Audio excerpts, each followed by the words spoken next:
Ravi software కన్సల్టెన్సీయా? ఇక్కడ రవణ అని. Okay. ఏమైంది? లోపల ఎగ్జామ్ జరుగుతుంది. A database is a information that is a set of easily access management. Computer database typically stores irrigations of a data transfer, sales transactions, customer data for easy access management and updating financial and product information. Thanks sir. అయిపోయిందా? రే, నీ పెదాలకి ఏమైనా ఫెవికల్ పూసుకున్నావా? ఏమైంది? మరి answer చెప్పేటప్పుడు lip movement ఇవ్వట్లేదండి. బానే ఇచ్చాను కదా. ఇచ్చావా?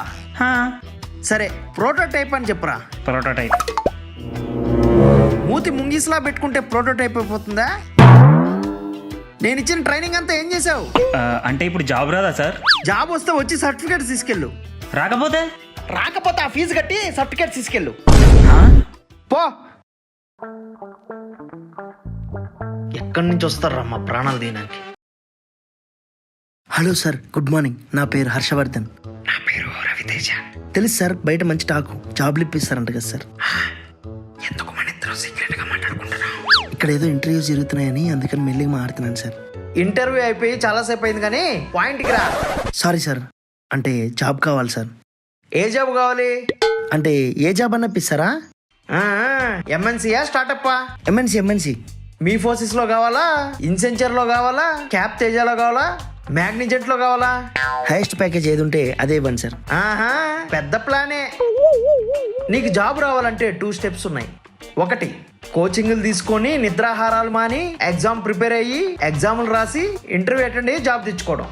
స్టెప్ 2, ఈ కోచింగ్లు గీచింగ్లు నేర్చుకోకుండా జాబ్ తెచ్చుకోవడం. అదే సెకండ్ పాయింట్. అదే మంచి టెంప్టింగ్ ఉంది కదా? అవును సార్. ఈ 2 ఫామ్స్ లో ఒకటి సెలెక్ట్ చేసుకోండి. ఏంటి సార్ ఇవి? Very good question. 1, ఎంత ఖర్చైనా పర్లేదు నాకు జాబ్ కావాలి అని. 2ది, వీలైనంత తక్కువ ఖర్చులో జాబ్ కావాలి. ఎంత ఖర్చైనా పర్లేదు నాకు జాబ్ కావాలి సార్. మంచి ఊపులో ఉన్నావు. అవును సార్. ఇదేమైనా కొంచెం తేడా కొట్టింది అనుకో, నీ జీవితమే నాశనం అయిపోతుంది. పర్లేదు సార్, పర్లేదు. ఓకే. జాబ్ ప్రాసెస్ లో 3 స్టెప్స్ ఉంటాయి. ఫస్ట్ 2 స్టెప్స్ లో నువ్వు కష్టపడాల్సిన అవసరం లేదు, కానీ లాస్ట్ స్టెప్ లో మాత్రం ఖచ్చితంగా కష్టపడాలి. సార్, అది కూడా కష్టపడకుండా ఏదైనా దారి ఉంటే? జీవితంలో కొన్ని మనమే చేయాల్సిన పనులు కొన్ని ఉంటాయి. అది కూడా చేయకపోయినావు అనుకో, దేనికి పనికి రాకుండా పోతావు. సరే సార్, చేస్తాను సార్. పదా. First step is the main step అని సామెత ఉంది, విన్నావా? You mean quote? అబ్బో, ఇంగ్లీషు. ఆధార్ కార్డు, నీ పాన్ కార్డు, బీటెక్లో రోల్ నంబరు. అంటే రోల్ నంబరా? ఏంటి తెలీదా? తెలీదు. ఆ సర్టిఫికేట్స్లో ఉంటాయి, రాయి. జాగ్రత్తగా ఫిల్ చేయి.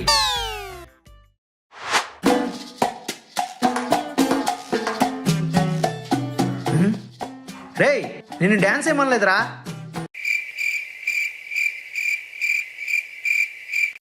అలాని కదలకుండా కూడా కూర్చోవద్దనలా.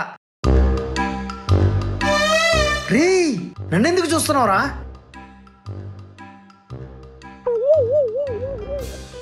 రేయ్, ఎగ్జామ్ రాస్తున్నట్టు యాక్ట్ చెయ్యి.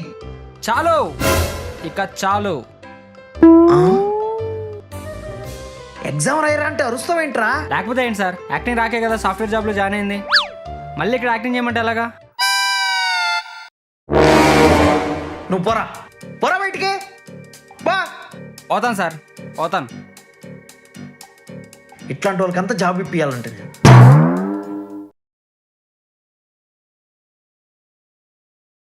హే, ఎగ్జామ్ మెయిల్ వచ్చిందా? వచ్చింది సార్. సరే పద. అతను ఎందుకు సార్ ఏడ్చుకుంటూ వెళ్ళాడు? పర్ఫార్మెన్స్ చేయరా అంటే ఓవర్ పర్ఫార్మెన్స్ చేశాడు, అందుకే తోసేసా.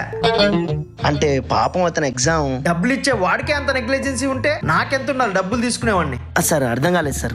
ఎగ్జామ్ లో పర్ఫార్మెన్స్ సరిగా చేయకపోతే నీకు కూడా అర్థం అవుతుంది.